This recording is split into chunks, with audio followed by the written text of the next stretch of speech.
we have been discussing about coordinate transformations and representation of a point in a coordinate system and what happens when this coordinate system rotates. How do we relate the coordinates of the point in the local frame, in the rotating frame, with the coordinates in the ground fixed frame.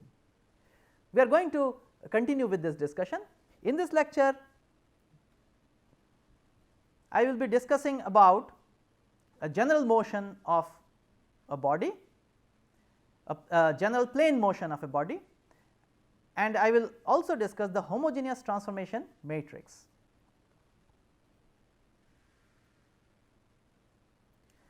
As we have discussed earlier, a rigid body motion requires position and orientational coordinates of the body to be tracked.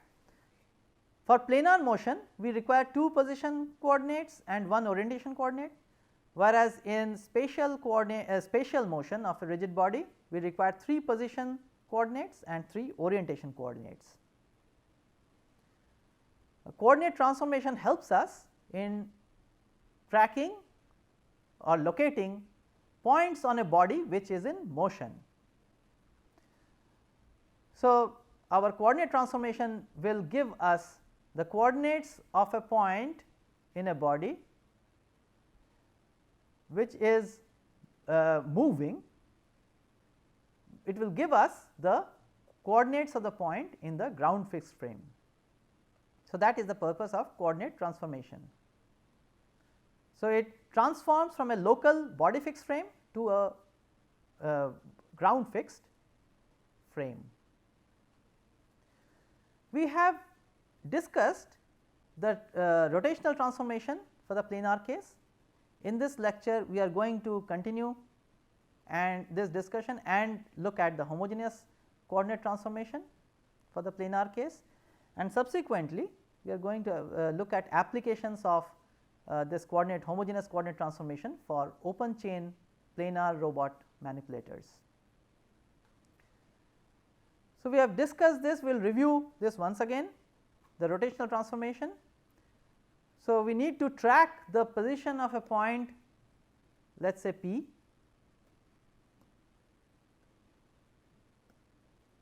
in a body as it rotates and comes to this configuration 2 from configuration 1. So, the point P has moved to this new location. I would like to find out the coordinates of point P in the fixed frame x 0 y 0. So, that was the objective of the rotational transformation. Here I have shown you x 0 y 0 as the ground fixed frame and x 1 y 1 as the body fixed frame. As the body rotates, the body fixed frame also rotates with that, and the point P takes up a new location.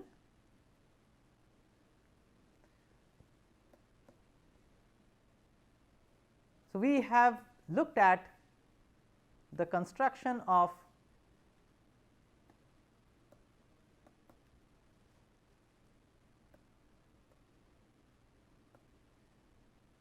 the rotation matrix which relates the body fixed coordinates P x 1, P y 1. So, from P x 1 P y 1 we can obtain P x 0 P y 0. So, this was obtained through the rotational transformation.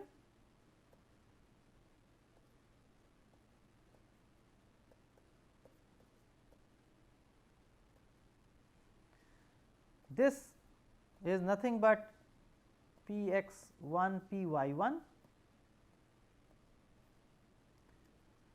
and P 0 vector is P x 0 P y 0. And the rotation matrix, we have already discussed this. The first column of the rotation matrix is nothing but the representation of x1 in x0 y0. So, this is cos theta sin theta, and the second column of this rotation matrix R1 to 0 is the representation of y1 in x0 y0. So, this was minus sin theta cosine theta. So, this was the direct construction. So, let us look at the direct construction once again. The rotation matrix, when I want to represent frame 1 in frame 0. So, that is R from 1 to 0. So, this rotation matrix takes me from frame 1 to frame 0. So, I must represent the axis of frame 1 in frame 0. The first column is the representation of x1 axis in frame 0, which is cosine theta sin theta. So, this is the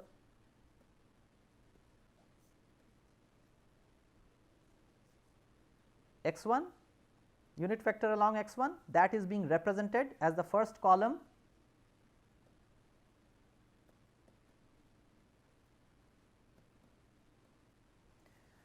and the second column is a representation of y1 in x0 y0, which is minus sin theta cosine theta.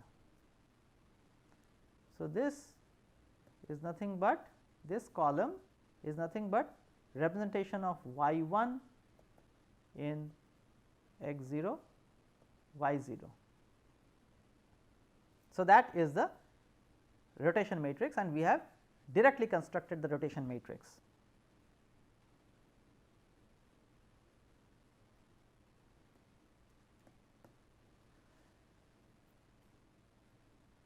So, this is how we finally represent the transformation. So, a vector in frame 1 is being taken to a vector in frame 0, and that is how we are representing the rotation matrix. So, on the right we have 1 and on the left we have 0. So, which means this rotation matrix is taking a vector in frame 1 to a vector in frame 0, and that is what we have. So, on the right we have the vector p1 in frame 1, and on the left of this equation we have the same vector being represented in frame 0.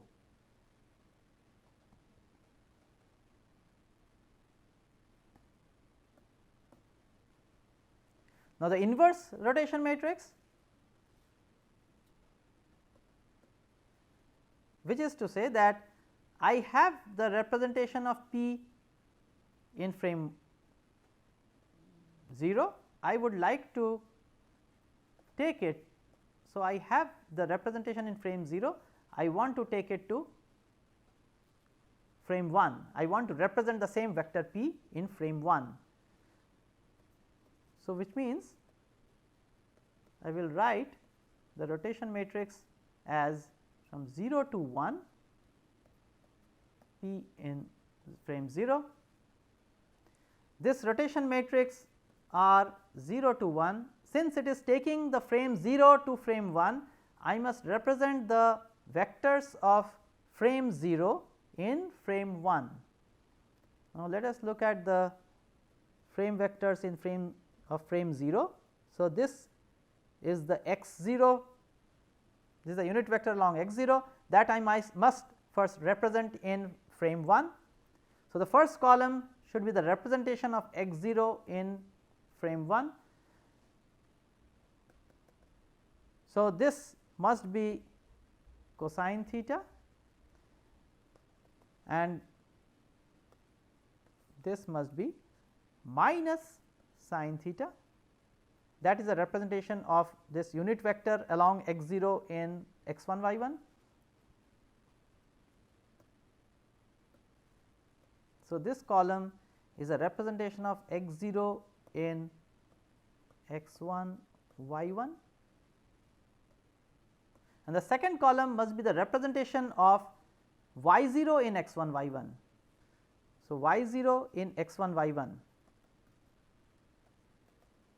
So, this is nothing but sin theta cosine theta, you can very easily check. This is this column is the representation of y 0 in x 1 y 1. That gives me the rotation matrix from 0 frame to frame 1. So, from frame 0 to frame 1. So, on the right we have a vector in frame 0 and we get a vector in frame 1. So, that is the inverse of the rotation matrix.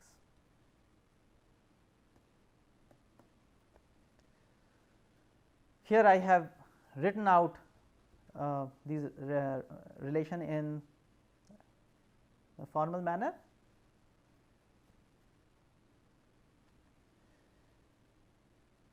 Now, let us go to the general plane motion. So, a general plane motion, a body can not only rotate, but it can also translate.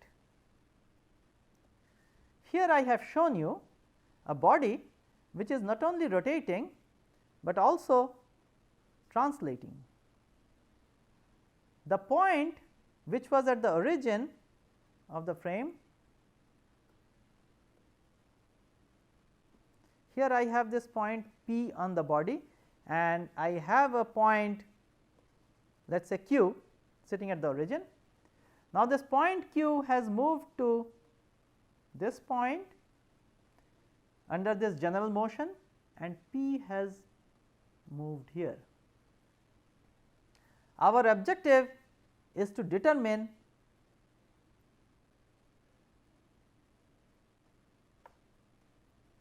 this vector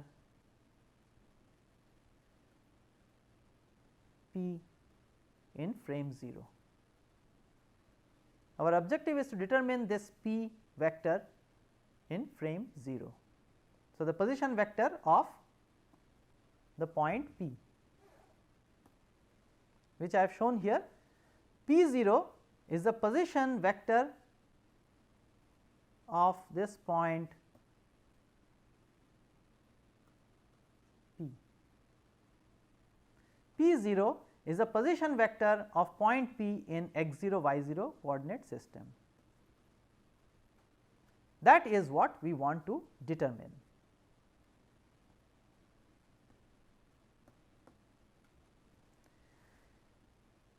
Here I have shown you the situation once again right from the beginning. I have a frame x 0 y 0 which is fixed, ground fixed,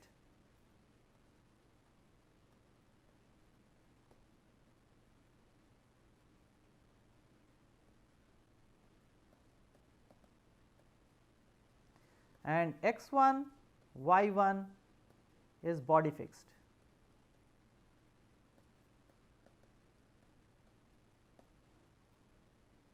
So, x 0 y 0 is ground fixed, x 1 y 1 is body fixed. Under general motion, the body moves like this and the frame also moves in this manner. So, I have the frame x 1 y 1 here which is fixed with the body and the point P is currently here.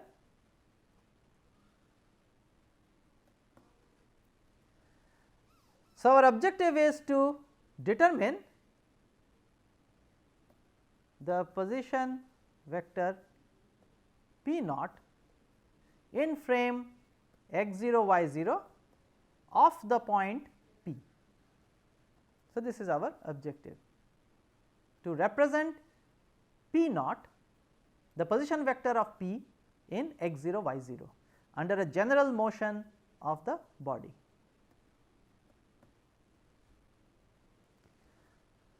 Here I have shown the process schematically.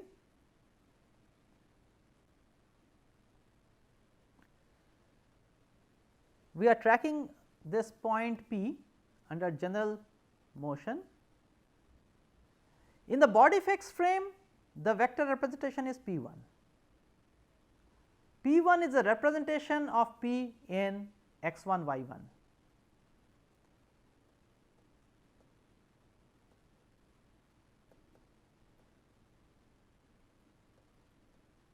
So, this is the position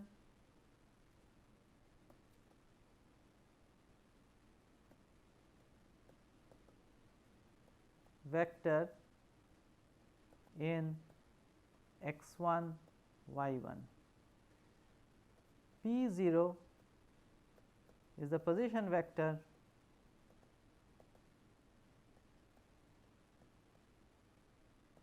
in x0 y0. We would like to represent these, we would like to find a relation between these two representations of the same of the position vector of P.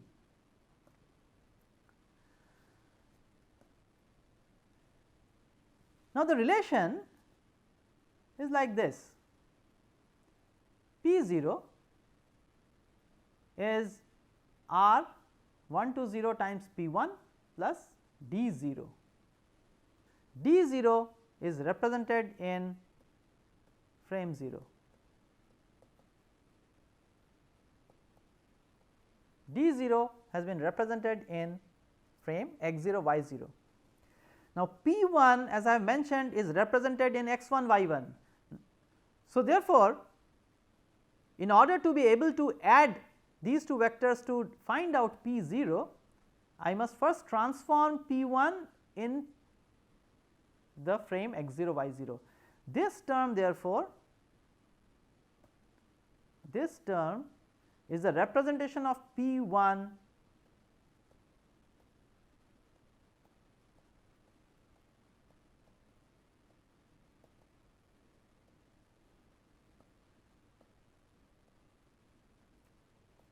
in x0 y0.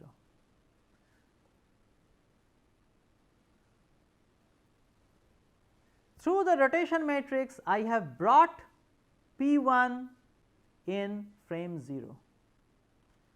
Through the rotation matrix R1 to 0, I have found the representation of P1, which is in x1 y1, as a vector in x0 y0. So, therefore, this whole term is nothing but the representation of P1 in x0 y0. To that I have added d naught. So, that is how I get P naught. Now, you see that this relation is inhomogeneous. Between P1 and P0, this is inhomogeneous. We have set out to relate P1 and P0, but now we have a relation which is inhomogeneous. Inhomogeneity turns out to be because of this additional term D0. What do we do to make it homogeneous? Now, why do we want to make it homogeneous? Why do we want to have just a multiplicative factor to relate P1 and P0? The reason will get cleared as we move into the application. Here I have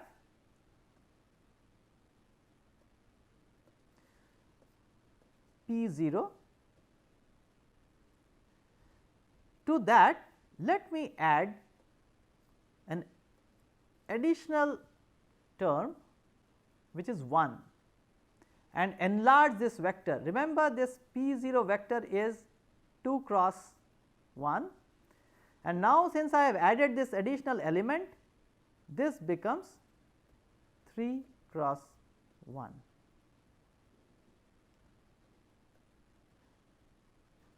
I want to relate this with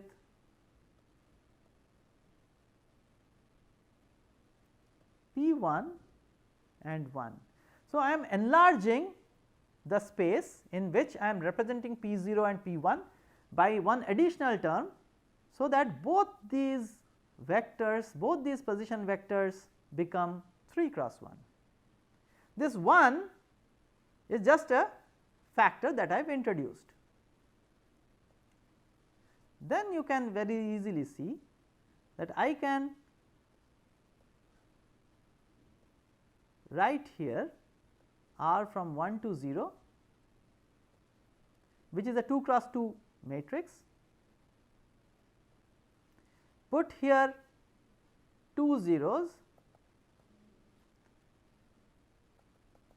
put here a 1 and put here the vector d0. By this very special manipulation, what I have achieved is I have been able to represent the relation between P1 and P0 by a just multiplicative factor of this matrix, which is 3 cross 3. Remember that this R is 2 cross 2, D 0 vector is 2 cross 1. Here I have added 2 zeros and a 1, and I have made this whole matrix as 3 cross 3. This matrix is known as the homogeneous transformation matrix.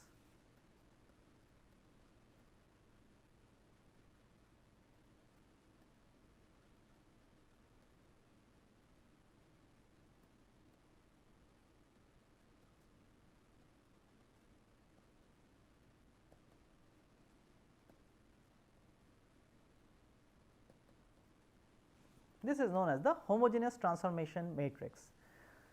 So, what it achieves is that in an enlarged space, I have only a multiplicative matrix which takes P1 to P0. Of course, you must remember that when I say P1 in this enlarged space, it is P1 and 1, and when I say P0, it is P0 and 1. 1 is an extra factor which I need not worry about. That 1 remains 1 under this transformation, as you can very easily check.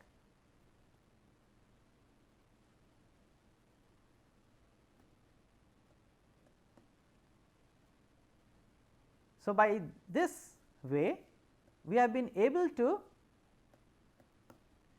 get to what is known as the homogeneous transformation matrix, and which is represented as T from 1 to 0, which takes takes a vector P1 1 to P0 1. This 1 is an additional element which is of no consequence at present. Here I have written this as a 0 transpose, which is 0 0 as a row. Here we have the rotation matrix, here is the translational vector d0. So, here we have on this figure the vector d0, which is represented in x0 y0. Here we have 0 transpose, which is 2 zeros as a row, and we have this scalar 1. So, we can apportion this homogeneous transformation matrix as this rotation matrix in the top left entry, as a top left entry, the rotation matrix as the top left entry, the translational vector as the top right entry as a column vector, and the bottom left entry is a row vector of zeros, and the bottom right entry is a scalar 1. So, that gives us the homogeneous transformation matrix. This is the structure of the homogeneous transformation matrix, and we represent it as T from 1 to 0. So, this T takes us from 1 to 0.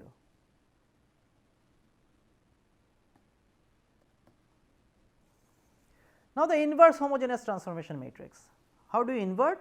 So, in the previous case, we went from frame 1 to frame 0, as you can see. We went from frame 1 to frame 0. So, P1 was in frame 1, P0 was in frame 0. So, we went from frame 1 to frame 0. Now, what if I want to go from frame 0 to frame 1?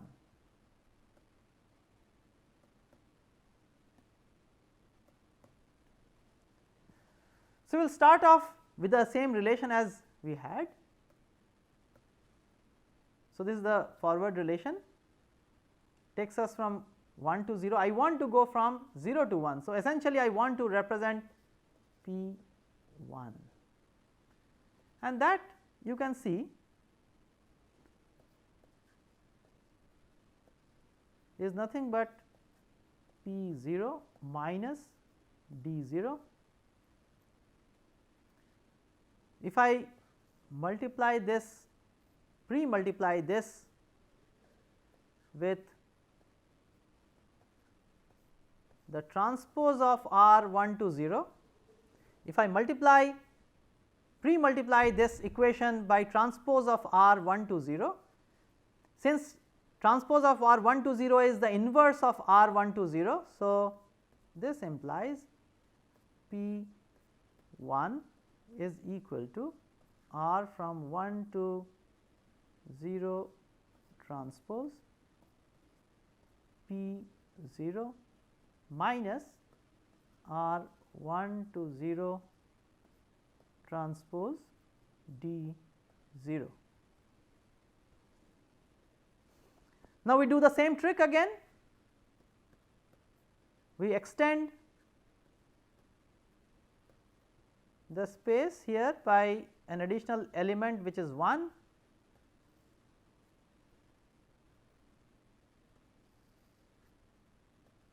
In a similar manner, on the right we have extended P 0 by an additional element 1.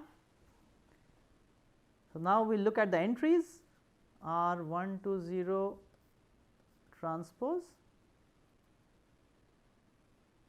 Here we have minus of R 1 to 0 transpose times D 0. Here we will have 2 zeros and a 1.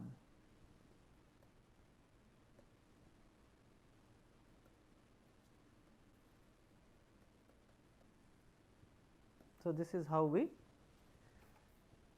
decompose the transformation matrix. So, this homogeneous transformation matrix takes us from 0 to 1. We will write it as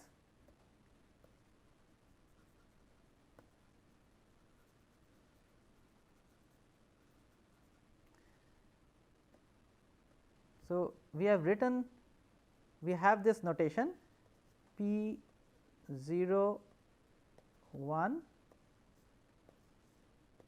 as transformation from 1 to 0 P 1 1, and here we have P 1 1 is equal to T 1 to 0 inverse of P 0 1. So, this is the inverse of the homogeneous transformation matrix T 1 to 0.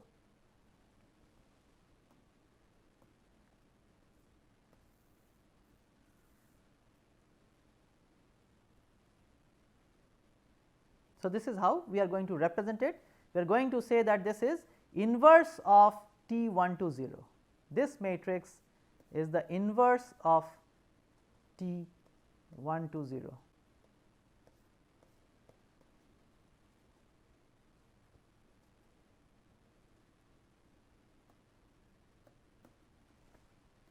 So, here I am formally showing you the steps.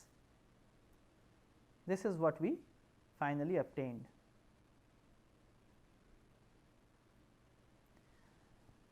This is our representation.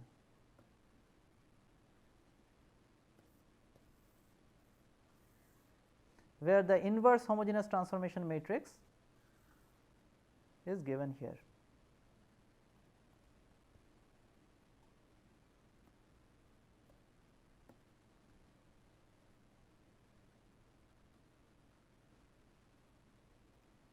Now, if you have a sequence of rotations. I have first x1 y1. So, a body moves from x0 y0 to x1 y1 and this x1 y1 to x2 y2. In the frame x2 y2 we have the vector p2. I would like to find out relation between p0 which is in frame x0 y0 and p2 which is in x2 y2.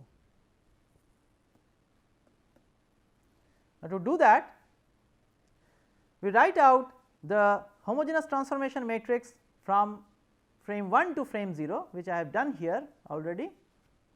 Now, how did I do it? Let me just go through this. So, the homogeneous transformation matrix is nothing but R from 1 to 0, D in 0, 0, 0 and 1. Now, R from 1 to 0 is nothing but the representation of frame x1 y1 in x0 y0. So, the first column will be the representation of x1 in x0 y0. If this angle is theta 1, then this must be cosine theta 1 and the y coordinate will be sine theta 1. So, this represents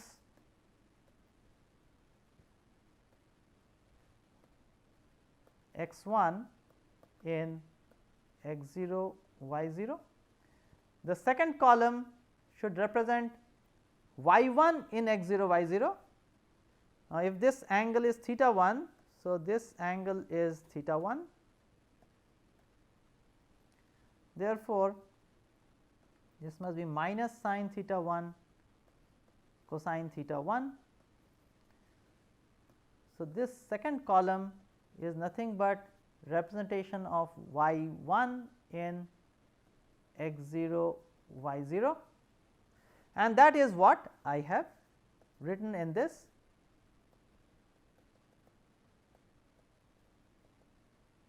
So, this part is nothing but R from 1 to 0 which I have obtained here, and then we have two zeros and here we have the vector d 0 being represented as a column. So, that is how I have constructed T 1 to 0. Now, let us move to the second sequence, the second motion when it goes from x1 y1 to x2 y2 with the same thing here. The matrix, the homogeneous transformation matrix T from 2 to 1 is nothing but R from 2 to 1, 0, 0 and here I have D represented in frame 1 and finally, here we have a 1. You can very easily check that R 2 to 1 is given by this matrix and the vector, this should be 1.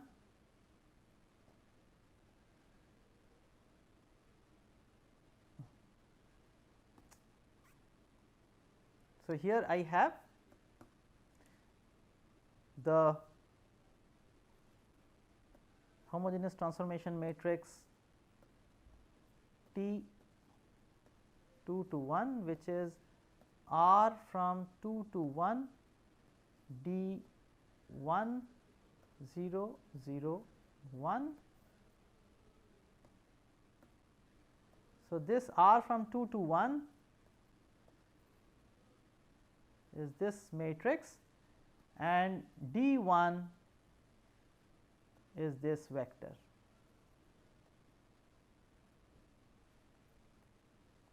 So, that is the homogeneous transformation matrix 2 to 1.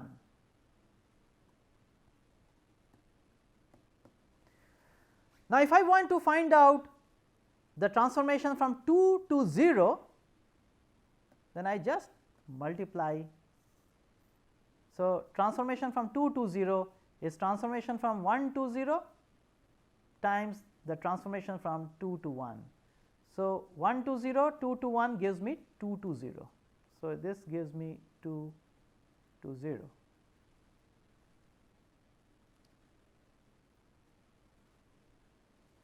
So, in order to obtain the homogeneous transformation matrix 2 to 0, I just multiply this in a sequence T 1 to 0 and T 2 to 1. In a sequence that gives me transformation from 2 to 0, frame 2 to frame 0. And if you work out the final transformation matrix, this is what you will get. I have written it out. Now, this part is nothing but the rotation matrix 2 to 0, and this vector is nothing but that the vector that I have represented here in red. So, this vector is this vector. So, it is the location of the origin of frame 2 in frame 0. So, this vector is nothing but the location of the origin of frame 2 in x 0 y 0, and this transformation matrix R 2 to 0 is given by this entry of the homogeneous transformation matrix T from 2 to 0.